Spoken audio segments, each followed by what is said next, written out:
LumaFusion propose d'autres méthodes que celles présentées dans le tutoriel précédent pour poser un point d'entrée et un point de sortie. Si je retourne dans un clip, comme celui-ci par exemple, je double-tape pour agrandir. On a vu que j'avais utilisé ces poignées précédemment. Je peux tout à fait me déplacer avec cette molette en faisant coulisser mon doigt. C'est comme une molette de jog shuttle sur les systèmes à bande, pour ceux qui se souviennent, où on va pouvoir naviguer. Et vous voyez ici la tête de lecture qui bouge plus lentement avec mon doigt. C'est donc une façon plus précise de choisir un point d'entrée. Ça, c'est pour une première méthode pour déplacer la tête de lecture. Nous reste ensuite à poser le point d'entrée. Donc si je choisis par exemple de mettre mon point d'entrée ici, je vais pouvoir appuyer sur le bouton de point d'entrée qui se trouve être le crochet ici.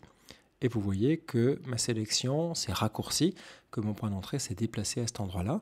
Je peux ensuite répéter l'opération pour poser un point de sortie. Alors ce plan n'est pas forcément très heureux, mais on va imaginer qu'on veuille un point de sortie à cet endroit-là, et je touche ici le point de sortie pour pouvoir déplacer le point, et j'ai bien une sélection de 5 secondes 13.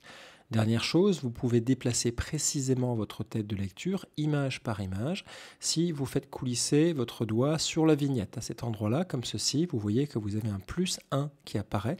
Donc si je fais coulisser vers la gauche, j'avance la tête de lecture vers la droite, c'est un peu contre-intuitif, mais c'est comme ça que ça fonctionne, et je vais pouvoir reposer un point de sortie. A l'inverse, si je fais coulisser vers la droite, j'enlève une image, je déplace ma tête de lecture vers la gauche, et je vais pouvoir me déplacer très précisément comme ceci.